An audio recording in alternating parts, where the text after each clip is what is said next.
Good morning, U.S. history students. Today we're going to be doing Notes 5.2, the Kennedy administration and the Vietnam War. Your essential question: how is the Vietnam War a failure for the American people? So, today we're going to be covering a little bit of the 60s. We're going to be learning about the Vietnam War, about President Kennedy's administration, about the space race. We are not going to be covering civil rights today. I know that civil rights and hippies and all of that is a huge part of the 60s, but we are going to be getting into that in our next unit when we're learning about civil rights. So, we're going to start with the 1960 presidential election. This was the first presidential election that would have a televised debate between John Kennedy and Richard Nixon. So, this would impact how Americans would see the presidency. This would impact the appearance of the president, how the president would need to look in order to be elected. Kennedy did defeat Nixon in this election, but it was a very close race, close by like 100,000 votes. Kennedy had served during World War II. He was in the military. He was the youngest president ever to be elected, and he was the only Catholic president ever to be elected. In his inaugural address, when he first came into office and got sworn in, he said, "And so, my fellow Americans, I ask not what your country can do for you, ask what you can do for your country." Kennedy started off his administration with a crisis in Cuba. In case you all don't know where Cuba is about 90 miles off the coast of Florida, so it's very close to the United States. Fidel Castro was a communist leader who held a revolution in Cuba, so Cuba would become a communist country, and they welcomed aid from the Soviet Union. So in early 1961, 1,500 Cuban exiles were supported by the US military, and they landed on the southern coast of Cuba, known as the Bay of Pigs. The CIA and the exiles hoped that it would trigger a mass uprising and overthrow Fidel Castro, but it didn't work.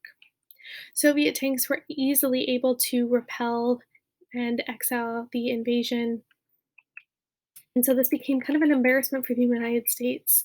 The invasion was discovered. We had over 1,000 people taken prisoner, and the United States had to pay Cuba over $53 million to release most of those prisoners. All this did was draw Cuba closer to our enemy, the Soviet Union. The Soviet Union's leader, they wanted to place nuclear weapons in Cuba. And so this would lead to the Cuban Missile Crisis. So in 1962, the Soviets did have their own nuclear weapons, but they were only strong enough to be launched within Europe. US missiles were capable of striking the Soviet Union from the United States, so they definitely wanted to get their weapons closer to us so that they could also threaten us with them. So they decided that they wanted to bring them into Cuba. Cuba, remember, only 90 miles off the coast of the United States, so that they could do that. The United States was spying on Cuba at the time. We were flying over, we were taking pictures, and we discovered that they were starting to bring over weapons that could potentially harm us. These are some of the pictures we took while we were flying over and spying. And as you can see from this map here, having their weapons in Cuba meant that they could bomb any of these major cities with nuclear weapons. So, of course, having nuclear weapons that close to the United States is going to be a massive threat for us. So President Kennedy decided to respond with a naval blockade. A naval blockade means they were going to take all their naval ships and they were going to surround the island of Cuba so that no more of the Soviet missiles could be taken in or out of the country. President Kennedy demanded that the Soviets remove all of the missiles that they had and was preventing the Soviet Union from bringing any more in. So, for a few days, the entire nation was on edge. We were waiting for the Soviets to meet up with the United States Navy in the middle of the ocean, really, and we were trying to see what was going to happen. So, children in schools, they were practicing atomic bomb drills. People were stocking up their shelters at home. They were really afraid that we were going to have nuclear warfare in the United States. So as the Soviet ships got closer and closer to the United States and to Cuba, once they saw them, they said that they were eyeball to eyeball. They were able to see these ships with their own eyes, the Soviet ships decided to turn around and sail home. The Soviet Union agreed to dismantle their missile bases in Cuba, and Kennedy promised not to invade Cuba and also that they would remove their missile bases in Turkey. So we did have a embargo against Cuba. We couldn't buy any goods from Cuba. We couldn't travel to Cuba from 1963 up until the President Obama administration. President Obama actually lifted that embargo, and so we could travel again to Cuba. So President Kennedy also was working on programs in the United States during this time. So he called it the New Frontier. He wanted medical care for the elderly. He wanted to rebuild urban areas to aid education, more money for the military, for international aid, expanding the space program. And he wanted to provide assistance to developing nations around the world. So in Asia and Africa and Latin America, they did this through something called the Peace Corps. So this would be where people could volunteer for a couple of years to go help out these developing nations. President Kennedy also promoted civil rights. So he worked with people like Dr. King to pass civil rights legislation.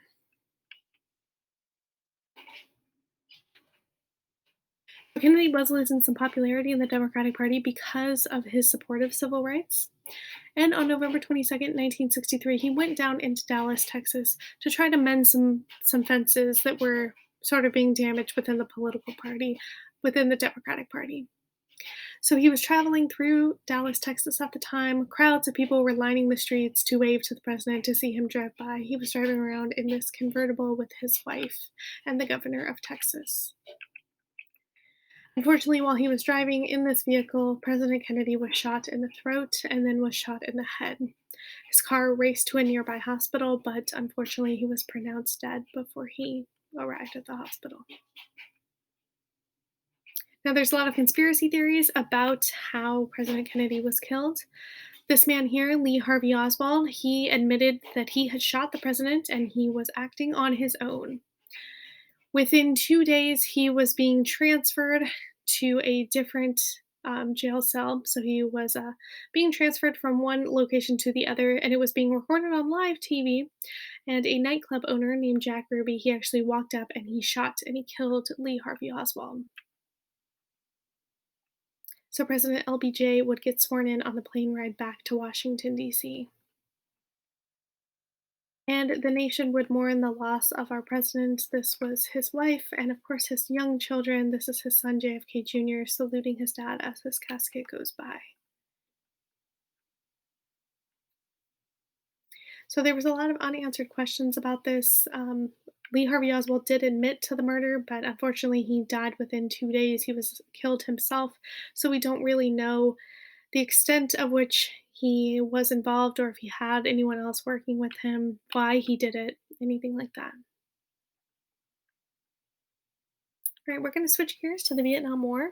This would be America's longest and most expensive war. It was very unpopular, and it lasted from about 1954 to 1975, so 21 years. And this is going to be a war that the United States would not win. So Vietnam was a colony of France from the mid 1800s up until the mid 1900s.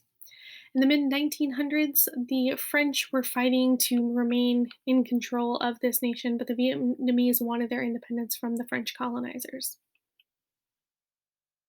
So the United States was supporting France, but we were doing this because not necessarily we believed that France should be the ones controlling the country, but we thought if Vietnam became independent, they would become a communist country. And if they became communist, all the rest of the nations around them would also become communist. This became known as the domino theory. So just like if you stack up a lot of dominoes and you knock one down, it knocks everything down around it. We thought the same thing would happen with these communist nations. If one fell, all of the other ones nearby would also fall like dominoes.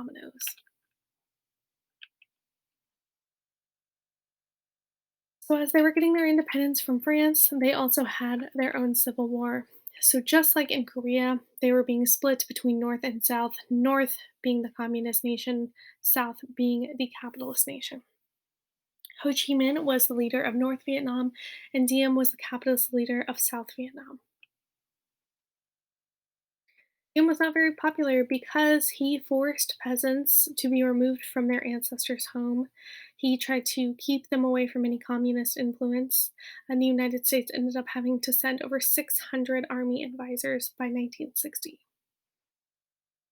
He also was a very strict Catholic, so he enforced Catholic rules for the whole nation. He said that there could not be any more Buddhism in the nation, and Buddhist priests started protesting that. So Buddhists were protesting by lighting themselves on fire, as you can see in these pictures. So they protested, 9 were killed, and 7 of these monks burned themselves alive in protest.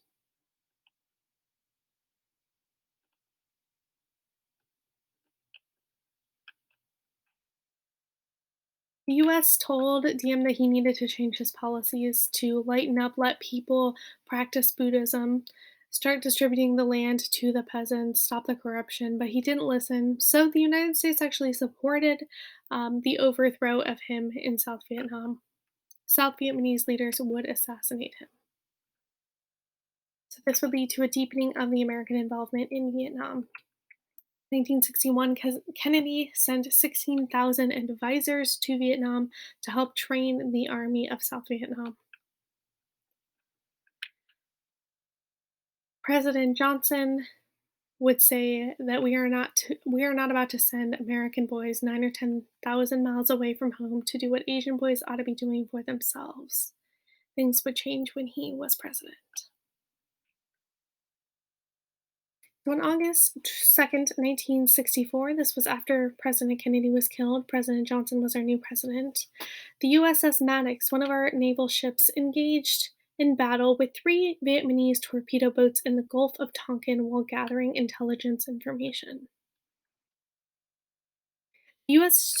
Ships were in the Gulf of Tonkin, which is up here, up in North Vietnam. They were assisting South Vietnamese boats in destroying radar stations and oil refineries in North Vietnam. The plan was for North Vietnam to turn on their radar so that the US could pinpoint them for a later attack. So they said 2 ships were allegedly fired on by North Vietnamese gunboats, but neither one of these boats were actually damaged at all. So they later admitted that they were unsure if they were really ever attacked or if it was a radar malfunction. But President Johnson would go ahead and use this incident to ask Congress for war powers in 1964, and they agreed. This would lead to a 10-year actual conflict. The United States would send soldiers to fight for at least 10 years in the war against Vietnam. And this was all based on something that may or may not have happened, the Gulf of Tonkin. We're going to read more about this later in a document. So from 1965 to 1968, we're really focused on the air war in Vietnam. We had Operation Rolling Thunder, which was sustained bombing of North Vietnam. And we started carpet bombing by using a chemical warfare named napalm. A lot of the conflicts in Vietnam are very horrible events, as war is. In 1968, the United States actually took our soldiers into a village. They received information that this village had North Vietnamese sympathizers, but once they got there, they saw that the villagers were mostly just elderly women and small children, but they decided they were going to kill them anyway. So they indiscriminately killed the villagers by any means possible. They shot them, they used grenades, they used bayonets. Remember, this is women, elderly women, and small children that they are using all of these weapons on. The Tet Offensive was in 1968. The North Vietnamese Army and the Viet Cong would attack South Vietnam. Tet is a holiday in Vietnam. So this was during a ceasefire agreement for the Tet holiday. The US media starts broadcasting this extremely violent and graphic footage on the news. So all of these images here you can see, they were all published on the nightly news. So people remember in the 50s started getting televisions in their homes. They were able to watch TV with their families every day. So before this, we had learned about war, we had heard about war, but we hadn't ever seen it in our living rooms. So the enemy in the Vietnam War wasn't necessarily an enemy like we had had in previous wars. They didn't look like soldiers. They weren't wearing a uniform like our soldiers were wearing a uniform. The Viet Cong, I'm sorry, were in South Vietnam. They were communists and they supported North Vietnam. So they were farmers by day, but then they were guerrilla warfare fighters at night.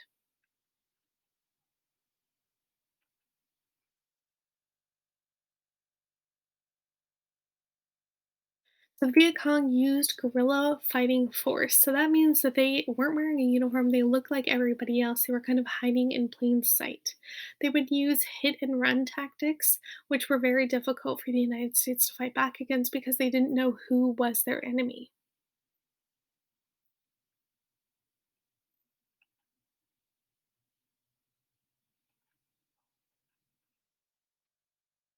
So while they were using guerrilla warfare, these hit and run attacks, these ambushes, they also used booby traps. So they had sharpened bamboo sticks that they would use to stab like spears. They had landmines, they had tripwires. A lot of Vietnam is jungle like environment, so it's hard to see things like tripwires that they could set and explode. They also started to recycle old American bombs. Like you see in this picture here, they would take American bombs and they would recycle them and they would reuse them. These were some of the booby traps. So you can see tripwires. People would come and they would trip on that and then it would explode. They would step on this in the ground, it would explode. They would cover this with leaves and then someone would walk over and they'd fall through and be stabbed on their way down. They had intricate tunnels that they also built. So they dug down into the ground and they were able to go through here and use these tunnels to attack.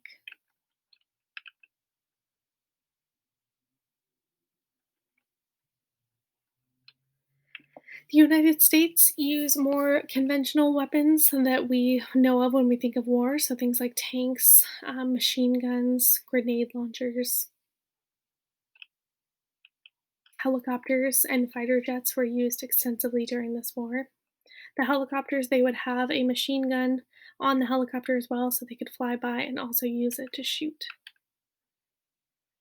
Helicopters are also good because they can land almost anywhere as long as it's pretty flat, so they could go through this jungle environment and they could still land, pick up, take off.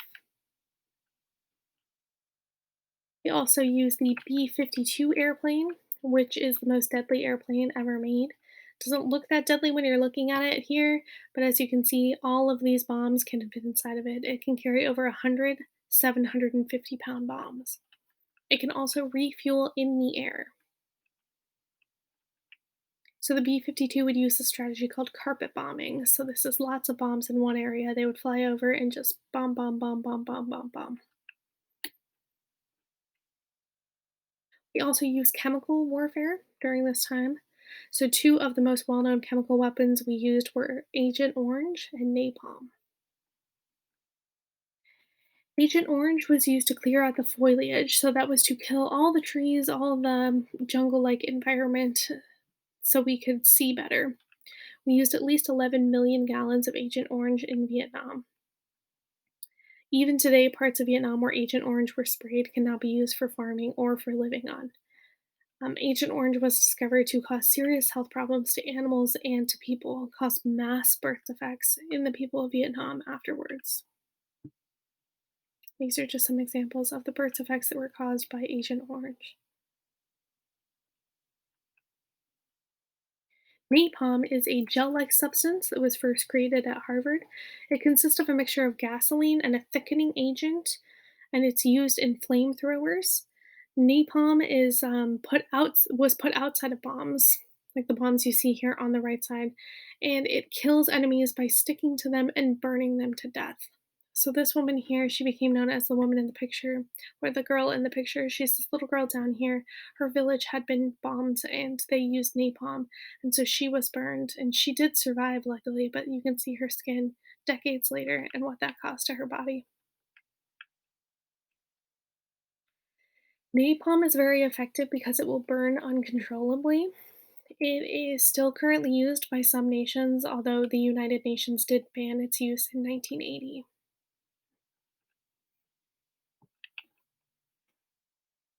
The original plan for the United States joining the Vietnam War was to train the South Vietnamese to defend themselves, but it did not work very well. They had constantly changing leadership, and so we were not successful in training their army. We also started to send our camera crews over there. We started sending the nightly news over into Vietnam to report from the field to tell us what was happening in the Vietnam War every single day. They caught some graphic image on TV. This was an example. A Viet Cong soldier was executed on national TV. You can see he is wearing standard clothes, not a uniform. He looks like everybody else. And this man did execute him live on TV for the American audiences to see back home. So, this, of course, caused many Americans to begin to turn away from the war. Some Americans did support a tougher war. They wanted us to use nuclear weapons to wipe it out. Walter Cronkite is this man here, Walter Cronkite, up in the top right corner. He is this man with the mustache. He was a very famous news broadcaster during the time. He said, "It seems now more certain than ever that the bloody experience in Vietnam is to end in a stalemate." So the American government was telling us, oh, things are going well in Vietnam, things are going so great. But as our reporters were showing us on the footage that was happening there on the ground in Vietnam, that isn't actually what was happening. So we had a huge credibility gap. People didn't believe the government anymore. So President Johnson did end up throwing in the towel. Vietnam defeated him, and he did not run for reelection. This also hurt the Democratic Party. The Democrats were in charge of the nation at the time, and so the 1968 Democratic Convention was very negative. There was a lot of protesting and violence happening outside of the convention. And so President Nixon would take advantage. He would run for president again. He started promoting things like, "This is my country, right or wrong, love it or leave it." He said that he believes that middle America isn't radical like these hippies who want to end the war. And the Republicans would control the presidency for the next 16 out of 20 years. Young men in the United States at the time, they had to register for the draft. Young men in this country still have to register for the draft once they turn 18. The draft is the Selective Service and Training Act, and it had been used since 1951 in the Korean War. Many viewed the draft as unfair because if you were in college, you could actually be deferred. So, students or young men that were rich enough to be able to pay to go to college at the time, while they could avoid going to war, but working class young men who could not afford to go to college, who were working in jobs, they had to go off to war. So, this obviously favored the wealthier segments of society. They said, if you have the dough, you don't have to go. So they started resisting. They didn't believe that they should be fighting in a war that they had no say in. They also weren't 21 yet, and at the time you had to be 21 in order to vote. So these young 18, 19, 20-year-old boys, they were being sent off to fight and die in a war that they had no voice in their democracy. They could not vote. So Nixon would end up winning the presidency in 1968, and he promised he would bring peace to Vietnam. He would be president from 1969 to 1974. But once he became president, he started secretly bombing the nations that were nearby. So he started bombing the bordering countries that we were not at war with. So, all of this negativity would result in a collapse in the morale of the US military. So, some refused to do the things that they were supposed to do, some used drugs. They resulted in anti war actions. There was racial incidents, there was theft, there was very terrible treatment of the Vietnamese people. They started raping and murdering civilians that had nothing to do with the war. There's a lot of negativity happening in Vietnam. So the war would drag on for 3 more years, but it would officially come to an end in 1973. The two sides would agree to a peace settlement in Vietnam. But unfortunately, the peace agreement in 1973 said they were going to split the country into between North and South Vietnam. But as soon as the United States declared that, the North started moving into the South.